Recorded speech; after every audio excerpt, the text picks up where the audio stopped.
Oh boy. Here we are.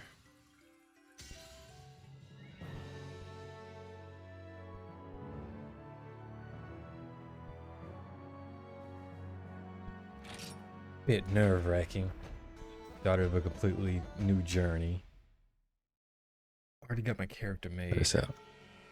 Oh gosh. Now, before we begin, this is a guide. Monster Hunter 4U's atmosphere and ID is like no other.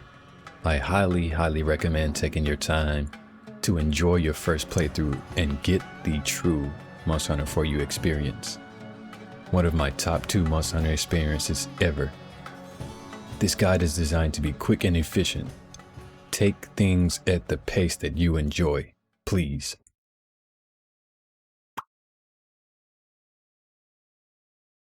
Alright, we're going to speed through low rank. Let's keep this simple.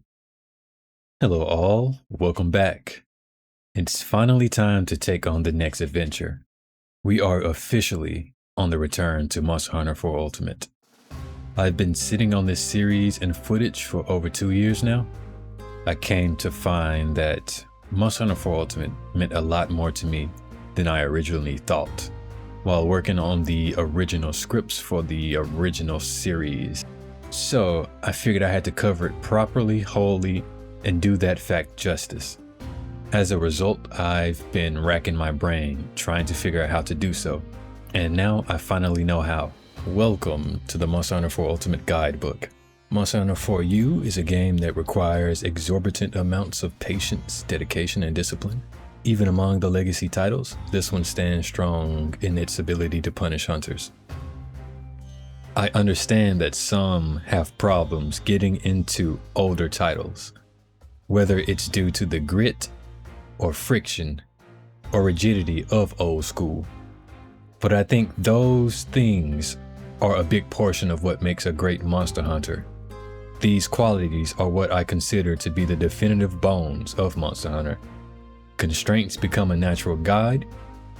Its friction is a great motivator to get better.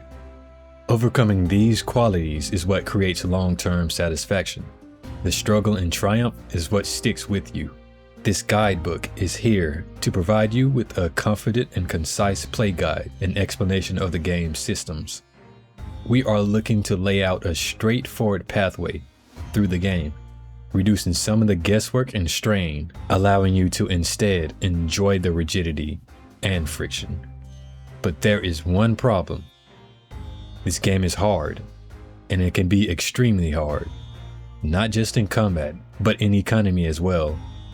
Consider this your basic training to make you stronger, more confident, build your patience and intuition. This is my personal favorite form of difficulty in a Monster Hunter game, when the game itself pushes you and not just select monsters. This is the Monster Hunter that influenced me the most, so let me sell you on it too. Alright people, so you want to graduate 4th gen. That can be simple or it can be hard. I am here to take some of the edge off. To get started, we have to go over key quests. In these olden games, instead of readily marked quest lines and a linear path to progress, each star gives access to an expansive list of quests. Most of the time, a lot of them are optional. The ones that are not are key quests. Old Gen does not give any indication of these. We are going to break those key quests down as we go along. And along the way, we'll break for important power-ups, materials, and equipment/equipment upgrades. This video will be going over the start of the game until mid-low rank. Low rank 1 star to 3 star. Now, low rank won't be much of a hassle. We are going to speed through it, but don't worry, if you are having trouble, I'll try my best to give as much help as possible. Outside of gear recommendation and quest progress, I have many other little tips like best weapon matchups per monster, useful items, useful upgrades, and other systems of the game. Quick key message. I'll say this. In my opinion, Monster Hunter is best experienced with more tools on your arsenal. So before we start, do yourself a great big favor and abandoning the idea of weapon maining. This franchise is home to an innumerable amount of unique monsters with greatly unique focuses by design. Off that principle alone, some battles are destined to be rougher than necessary with some weapons as such. Pair that with a game that is historically one of the most difficult, and the weapon mainer is only readily striding forward towards disaster. If you want to have fun, please do not be afraid to pick up a new weapon. A few new weapons. The only universal weapons you may get away with is something like Greatsword, Insect Glaive, Charge Blade, and Ranged. You most certainly can use every weapon on every monster, but you'll most certainly be leaving some performance on the table. But the power of proper weapon matchup is something that instantly makes you a more competent fighter. Back in the day, coming from 3rd gen, I almost exclusively lived off of my longsword and hammer duo. I struggled heavily. As an experienced fledgling hunter, there are just some quests that will stop you dead in your tracks. I call them roadblocks, and this game is littered with them. Quests that make people frustrated, annoyed, and drop the game for days back then. Quests that bring the community together just to do it. Quests that online hubs would be named after and dedicated solely to for days on end. You can cut paper with a hammer, but scissors would be infinitely better for the task. You can hammer a nail with scissors, but the hammer is in your toolbox. You can hammer a Gravios, but I mean the Insect Glaive is there. Just mount it a couple times and boom, the hunt's pretty much over. And you're not just fighting monster/weapon matchups, but resource management as well. So you're already fighting an uphill battle thanks to resource economy and clawing for damage due to equipment power as well. So please, in this game where resources would be heavily limited, monsters hit like trains on legs, and timings are tight, allow more weaponry to find you. This game will discipline you. But 4th gen discipline is the best discipline there is.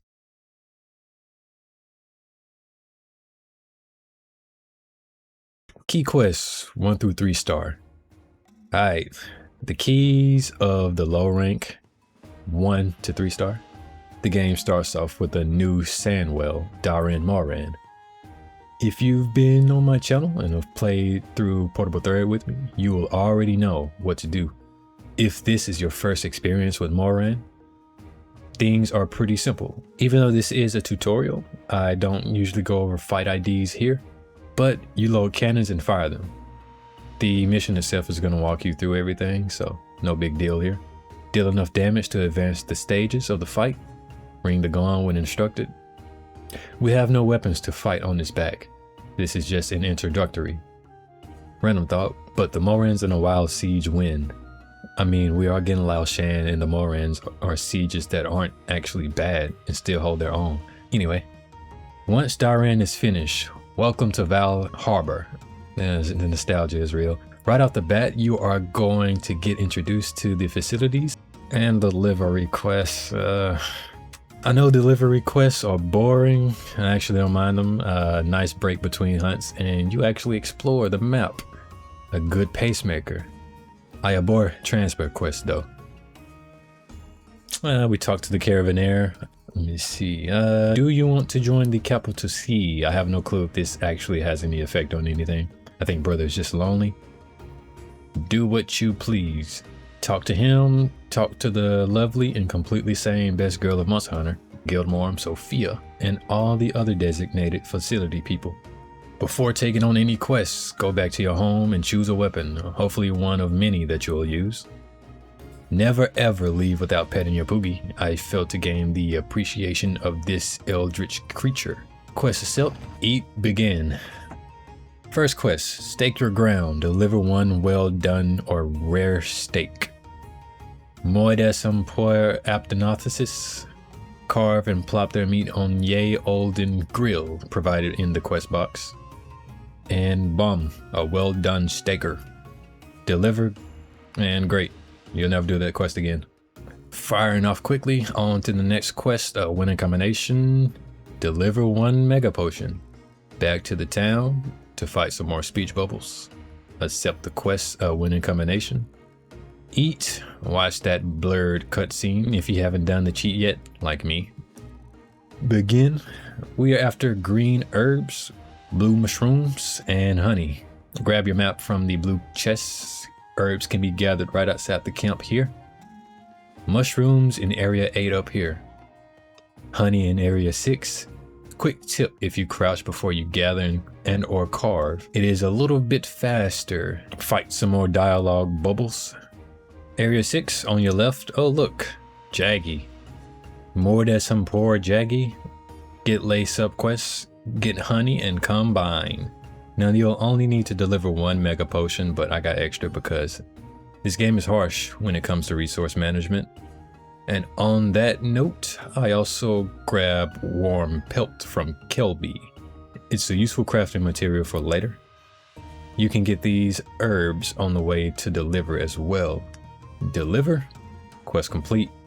Back to the town, talk to the caravaneer about the mega potion, and talk to your proud and useless cat. Equip them if you want. They can gather items passively, so I will for now. For now.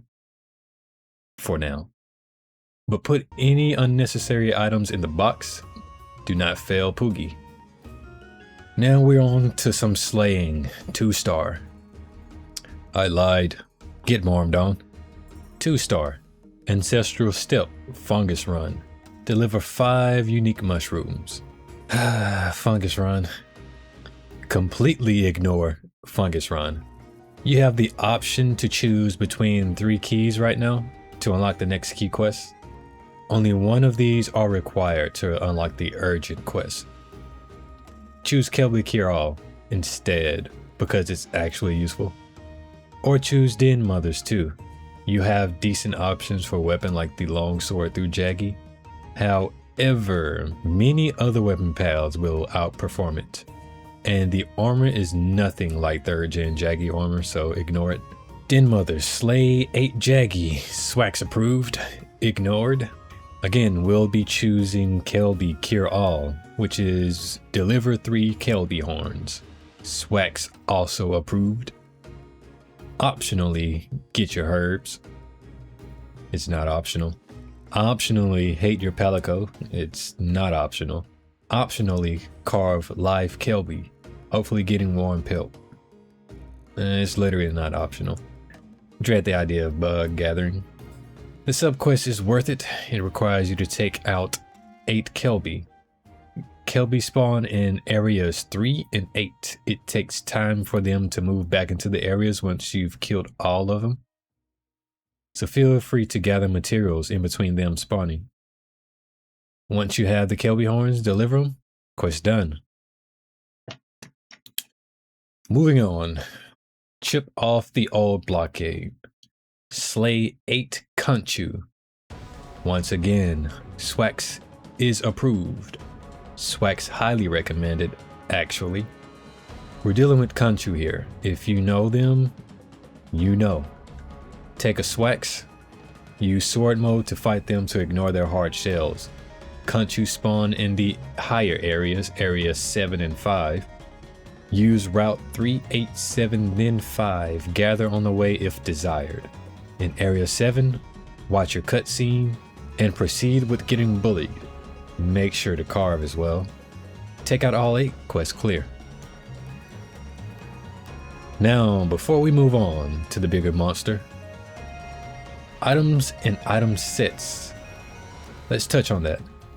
If you've been gathering as you've been completing your quests, you should have a small surplus of items. Key items you should have in your inventory and should look out for are potions, regular and mega, stamina items, energy drinks / rations, rare steak, well done steak, preferably energy drinks, but rare steaks will suffice at the moment, whetstones for weapon sharpening, bug nets and pickaxes for gathering, traps, trap tools, and trap materials for combining, antidote just in case you run into a monster with poison.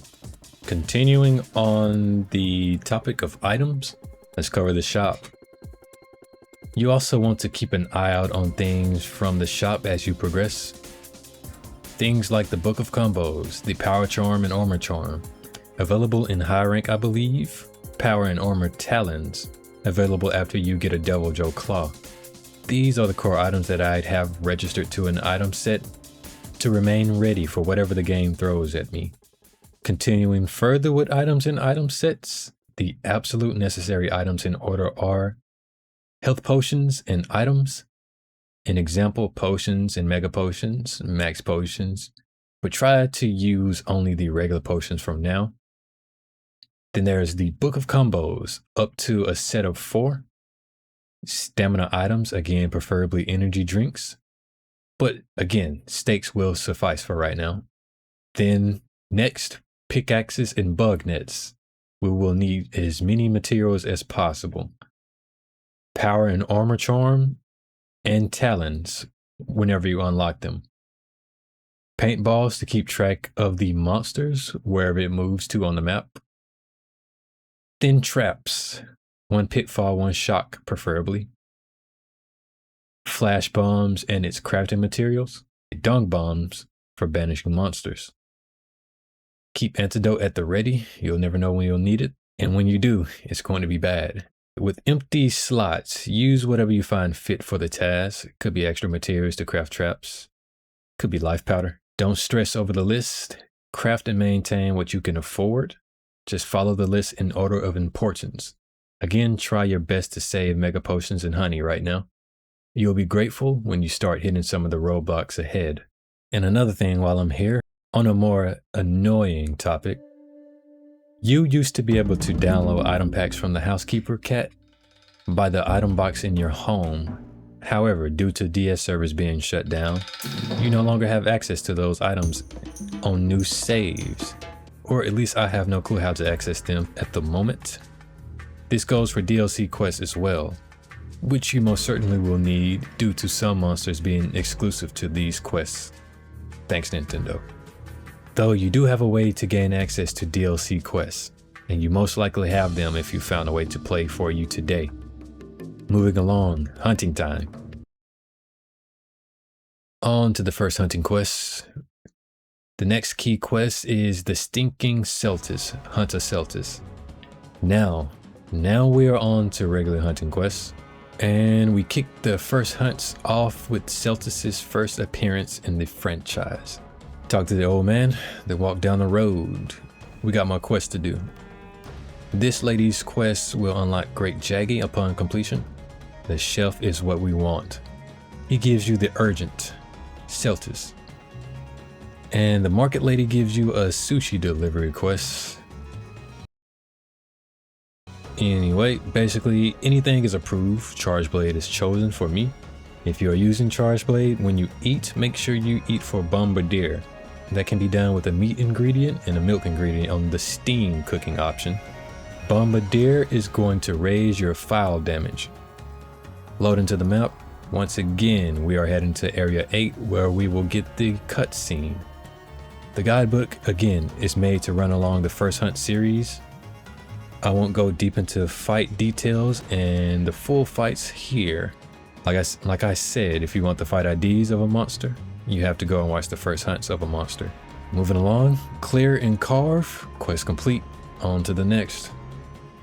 Back to Valhabar, we see the Ace Kid, and we are immediately thrown into text hell. Talk, walk. They're just talking about upgrades, and we're getting close to that too. Just not yet, extremely soon. Up next, research Velocidrome. Hunt Velocidrome in the Everwoods. Gear up, any weapon is approved. Eat up. Open your map and choose the blue expedition badge. Welcome to the Everwoods, the best form of expedition ever. You're going to spend a good amount of time here. I won't go into details about the Everwood just yet. I'll save it for when we go over the gear. Let's get to that Velocidrome. Before you leave camp in the expedition, always grab your items from these piles. You get a mix of health potions, rations, with the occasional barrel bomb, I believe. This quest is scripted, so we'll make our way to the designated area. On the way, find these fruiting bulbs on the ground. These bulbs will net you items used to upgrade the Kinset for Insect Glaive. Blue bulbs don't give them, if I recall correctly. Only the red ones. If you want to get into early Insect Glaive, go ahead and grab these. You'll be looking for the items called Nectar, preferably speed then power. I'll go over this sometime later. Trade the cutscene and manhandle your velo. A quick tip, the vine canopy can act like a mini pitfall trap. Any staggers will knock it through the canopy for a brief period of time. KOs don't count along with flinches, I believe. If you are fighting with the cat, it'll be harder to take advantage of this, since palicos do not cooperate. Once velo is down, make your way through the woods to the cart at the end of the expedition. You just completed it. Now on to Koot Koo. Research Yon Koot Koo. Hunt Yon Koot Koo in the Everwoods. Okay, same deal. Talk to the lovely Morn. Get the next key quest, which is Koot Koo. Prep and head towards the lowering expedition badge on your touchscreen. Koot Koo can knock you senseless if you do not hunt it with respect. For some reason, Koot Koo has always hit like a pack-a-punch animatronic, so don't get too greedy. Weapons that can guard or comfortably head snipe are in favor. Weapons that allow you to comfortably pick your shots and move afterwards. As such, I recommend Charge Blade, Greatsword, Hammer, Lance, and even though I typically don't gun in early game, both should suffice too. Insect Glaive is a choice too if you're willing to use a Kinset with the same vigor as Gary the Snail. At this rank, Koot Koo does have hard spots that your weapon can bounce off, which is not great if you wish to remain a resident of the living kind. With that knowledge, pick your poison, avoid the tail and fire at all costs, and aim for the head. I choose Charge Blade because it's the poster child of Force Gen, and it's simply freaking fun, I'm not gonna lie. Get ready to see a lot of it, partially due to me wanting to shake off the rest. Old Charge Blade was more technical and unforgiving compared to newer iterations. With that out of the way, we proceed with the scripted encounter. Same deal. Supply crates, progress through the map, gather if desired, cutscene, hunt, fail your monster, get your carves, boom. Okay, let's pause. Now let's pause before we proceed. I have something to say. It is at this point where you have access to craft my first recommended mix set. It is at this point that we gain access to guild quests through Everwood. It is at this point where you have optional quests that you can do to boost your stats. Now, do what you feel the need to do. My process, as I've played through the franchise over many years and have gained enough skill as consequence, is to rush for as long as I can and or need to. That is exactly what I did this time around as well. Rushed straight through the bottom tiers of low rank to gain access to all the materials. For me, this would make optional grinding more efficient and less time consuming. The bottom tier of low rank is from 1 star to 3. 4 stars is when things can start heating up, so I waited until the end of 3 star to start packing stats. That would have failed at the end of this video. I understand that wouldn't work for everyone, and since this is a guide aimed for a comfort playthrough, as this is low rank, things aren't exactly tough yet. However, if you are struggling and need an extra stat boost, here's what you can do. The Everwood and Expeditions. Guild quests, Villager quests. Let's start with the Everwood.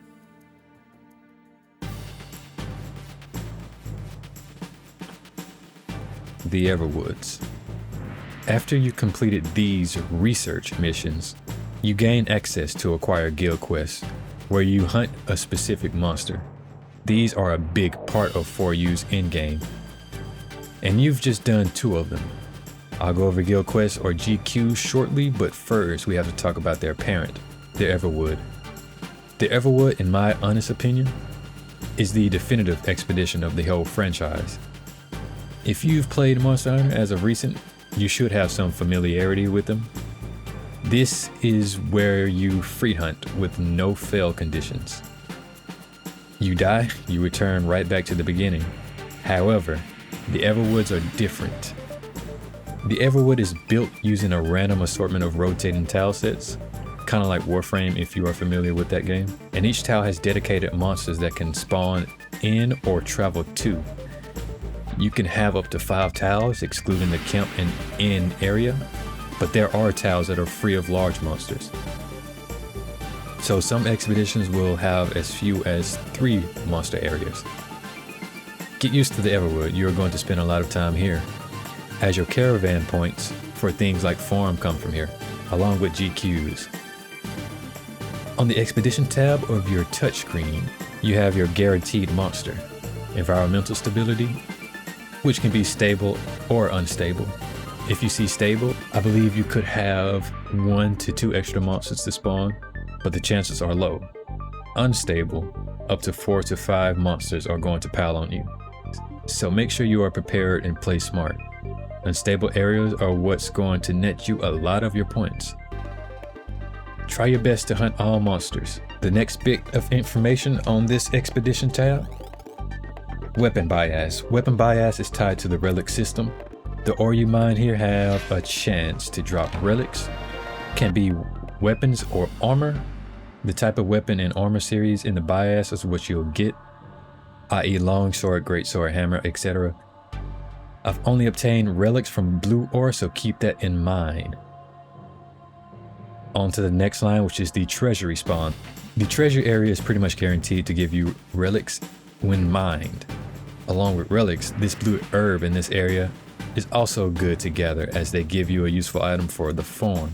Next bit of information is wild palico. It's pretty straightforward. If it says yes, then you'll have a palico that you can hire here. Let's talk about the different expedition states. You have this feature with expeditions. As you complete more and more expeditions, you build progress towards different ecospheres. There's the base, then there's rare ecospheres. When your expedition is sparkling, that means you built up to your rare ecosphere. When rare, you gain access to a special monster pool that has exclusive monsters.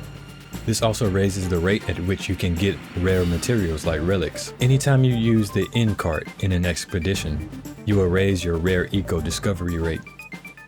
Always finish your expeditions via cart. Alright, let's quickly go over Nectar for a second. For Insect Glaive, the Nectar for Insect Glaive is exclusive to the Everwood. I believe you can get Nectar as quest rewards, but it's not a reliable source by any means. There is a certain area I like to gather Nectar from. It's this one, where you'll find your cats and Poogie. The one with the lake. I don't want to go too much in depth about that. Plan on doing a dedicated video. Just look for speed and power Nectar for the time being. Prioritize speed. Okay, continuing with the miscellaneous Everwood stuff. Poogie. On the topic of this area, there are chances that you'll find your Poogie here. It's nothing special. If you find the creature here, it'll have a special costume that you can put it in at your house. The Old Wyverian. The Old Wyverian at the end of the mission has a chance to spawn. If you see him, you can trade with him for a few items. Though it's not mandatory, it just won't hurt to. The Everwood is home to a system that I dearly miss. One that will never be replicated ever again. It is my favorite form of expedition. You bring your best weapon and limited equipment and hold off for as long as you can, with no clue what is going to spawn next. And as you rank up and hunt more monsters that'll populate this area, you'll learn to dread what could appear in this place without warning. You can start to learn what monsters would appear based on the first ones as you gain more experience though. Alright, with that out of the way, we are looking for Velocidrome and Cuckoo. However, they don't appear in Expedition. We need to get them from guild quests. Guild quests. Before we can go on into guild quests, go ahead and head to the Everwood and complete expeditions until you get Velocidrome and the Cuckoo guild quest. Make sure you pick up the shinies as they have a chance at rewarding you a guild quest also. A special song will play along if you get one through a shiny. Once you've attained your guild quests, go ahead and head to your menu and go over to Guild Quest tab. Pull up your quest list. To register your quests, simply select the missions you'd like to register with a check mark and hit start to register. Once registered, we'll go ahead and move to the Gathering Hall and talk to the low questatrix. Then head to the Guild Quest tab. Now you are in the money. We'll be operating here for the time being. Alright, so what are guild quests exactly? Here's a quick rundown. Guild quests are the end game of Monster Hunter 4U. These things are the source of your perfectly difficult hunts and theoretical god tier pieces. Relic weapons, armor, and talismans. GQs are going to be your main source of the final tier of equipment, although rare. Once you get into in-game mix setting, these pieces will net you your exclusive and hard to activate duo skills like Honed Blade, along with holding some monsters that aren't available elsewhere. These quests stick with you, and you can rank them up as you progress through the game. Quest rank is based on level. For example, a level 1 through 30 guild quest is low rank. Level 31 through 75, high rank. While on the topic of levels, be careful. As guild quests level up, they will scale higher and higher in difficulty until they technically become advanced for their rank. So make sure you have your gear in order. Just like expeditions, guild quests hold equipment biases. But here the bias is set in stone. Relic weapons have many different designs from many different generations, and the designs are based off what monster is the focus of the guild quest, making a dependable grind for the weapon designs that's befitting of you. Relic armor, like I said, is there to cook in duo skills into mix sets. They don't hold any typical skills beside the skill of the permanently affixed decorations. Again, only the duo skills. Some won't even have decorations, only empty slots. Relics in this game are, in my opinion, purely accent pieces. It is incredibly difficult to get a guide weapon or armor piece, not only due to the drop rate, but also due to the scaling difficulty of guild quests. At the moment, we won't worry about these pieces, unless you get one in your time of grinding at least. We are more so worried about that which dwell in this neck of the woods. VelociKut. I hope you got your guild quests and upgrades settled, because first you're going to need your Velocidrome quest. Velo first, I find it is less of a pain than Kutku. Bang out some Velo for its mats and make its helm, braces, and tassets, head, arms, and waist. Each piece is going to add to the activation of Attack Up, which increases your base raw damage. Each piece is going to add to your defense by just having them equipped also. This should help you with taking a few hits from Kutku. So let's move on to that Disguise Menace. You are looking for enough mats to forge its mail and greaves, chest and legs. Now Kutku ears are required to forge some pieces, requiring you to break his head. This can be difficult since it's easy to slay before the head breaks if you aren't able to land attacks on his head consistently. This is why I recommend weapons that can head snipe like Hammer, Greatsword, and Charge Blade. I don't like Greatsword in early game due to the lack of focus / fast charge. Charge Blade is going to be the most comfortable weapon of choice. Off topic, but on topic at the same time, this concept of attacking weak spots is going to follow you throughout the game. 4U is really going to teach you attack positioning and patience. Be ready. Once fully equipped, this will net you Attack Up Small with 2 points left over in that stack. This set can be pushed to Attack Up Medium if you add 3 Attack 1 decorations in the armor slots, which is plenty for low rank. However, requires the acquisition of Might Seeds, which are not yet available. You do not have access to the maps necessary for the gathering of said items in 2-star. Once you hit 4-star and have access to the Primal Forest, feel free to gather some in areas 1 and 4. Armor explained. On the topic of armor, let's go over the old school system. I enjoy the legacy equipment system far more than the new.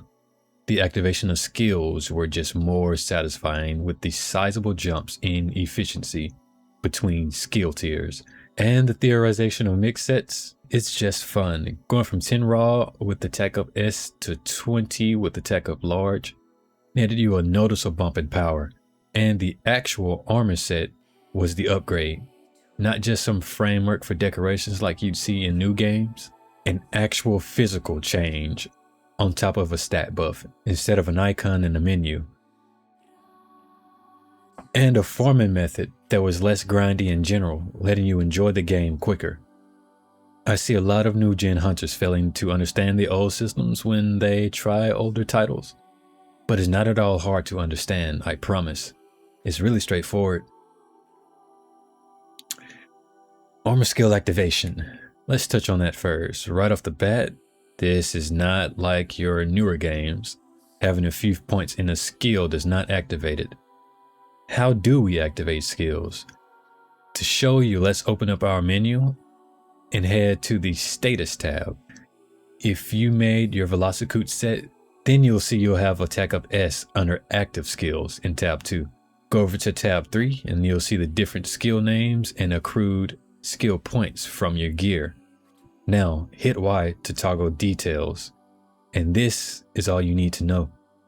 10 points is the baseline to activate any skill.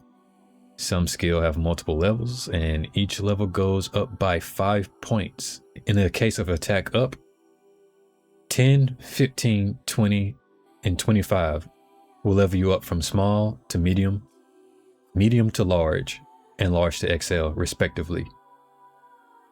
It's really that simple. Armor. Now when it comes to old games, out of 100% of your character's power, about 75% is going to be from the armor set, 25 decorations, and 5 talismans. There are some systems for you that'll boost your overall cap to like 120, but we're not worried about those just yet. Your armor itself is the primary source of power, like taking on the form of monsters themselves, much true to the implied design philosophy of the franchise. Your baseline skill spread is going to come from the armor pieces you choose, only pushed further by decorations and min-maxed by talismans. In other words, no garbage decorations farming. Yay. Most of your grinding is hunting specific monsters, quests, and villager quests. This is dope. However, some of these quests will generally cause you to tweak. Just look up what it takes to unlock Ciadius's charge blade. But again, all the more worthwhile when you are grinding an actual physical piece of equipment. Decorations, these are what you use to take your guild skills to the max capacity. Don't flinch. Contrary to certain games, decorations are fairly easy and pretty satisfying to acquire. Usually crafted with jewels that you gain passively through the game, either from mission clears or mining, and an assortment of general materials like herbs, monster materials, or ore. Decos are pretty low effort to get in old school, unless it's a monster you may struggle with. Now, deco slots are where they'll be placed. There are 3 places that have deco slots. There are armor deco slots, there are weapon deco slots, and they also can go on some talismans, which I'll cover after we talk about decoration levels. Some equipment may have only 1 slot, some 2. They max out at 3 per equipment piece. This matters because of decoration levels. Okay, deco levels. As you may already have noticed, there are jewel levels, typically ranging from jewel level 1 through level 3. The higher level the jewel, the more potent the increase to skill points. The higher level the jewel, the more slot it also takes up. Slot usage is usually directly correspondent with the jewel level, so a level 3 jewel takes up a full triple slot equipment piece. The higher level the jewel also means the higher level the material it needs, meaning you won't have access to all levels right off the bat. Could take high rank materials, could take G rank material. The idea is to prioritize higher level jewels when possible to remain efficient. On to talismans. Talismans. The old school talismans are my favorites. What are talismans? They are the original RNG equipment system back in the day. They are pieces of equipment latent with power. Talismans hold random skills. You get them from charms, which are awarded at the end of quests, guild quests, or you can specifically mine for them. The typical use for them is to help top off and reach the full potential of an armor set. You'd usually get an extra skill or skill level with the use of them if you decorate your equipment correctly. As previously stated, they can come with decoration slots also. An extra slot outside your weapon and armor are massively powerful additions. The most sought after god talismans typically have them.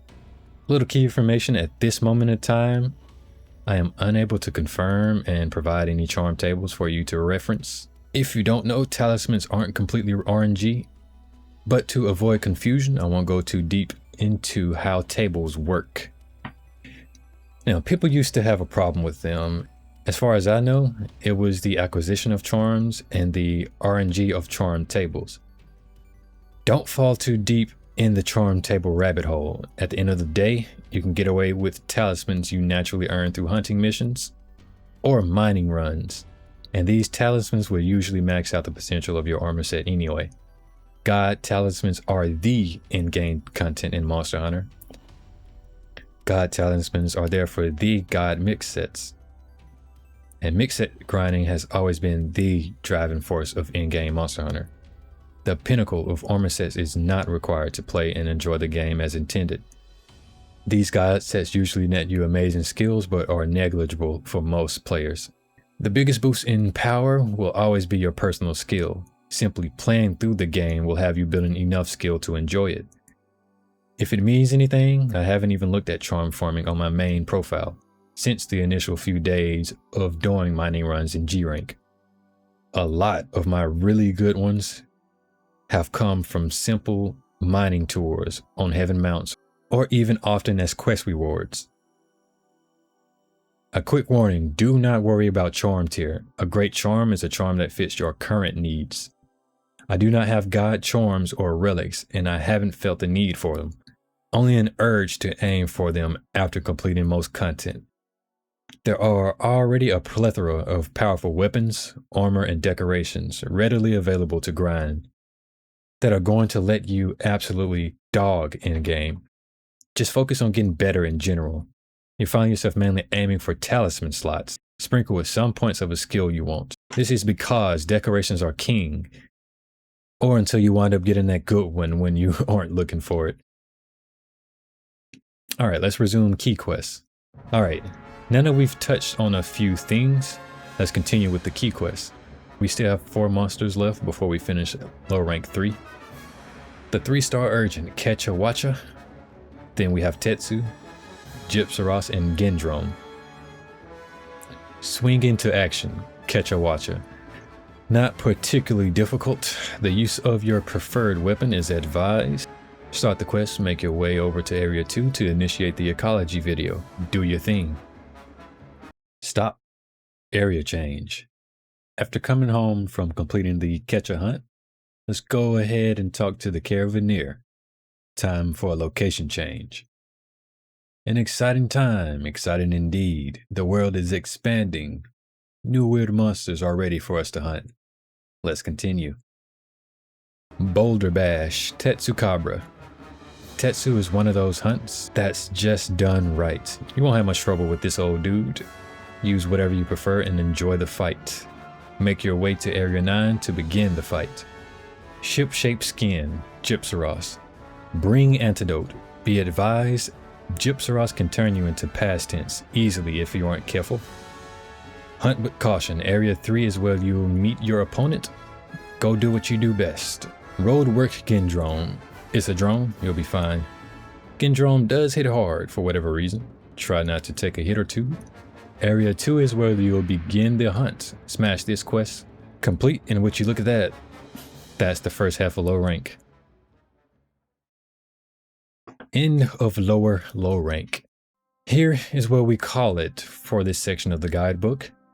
Here is where I take the time to grind to prepare for the upcoming hunts.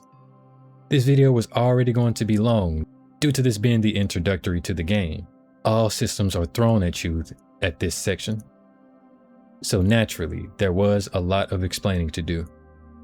6 stars in low rank, cutting it in half is finally perfect, because 4 is when you access the actual large monster tier of monsters. It's where the actual bump in difficulty technically begins, so take proper time to gear.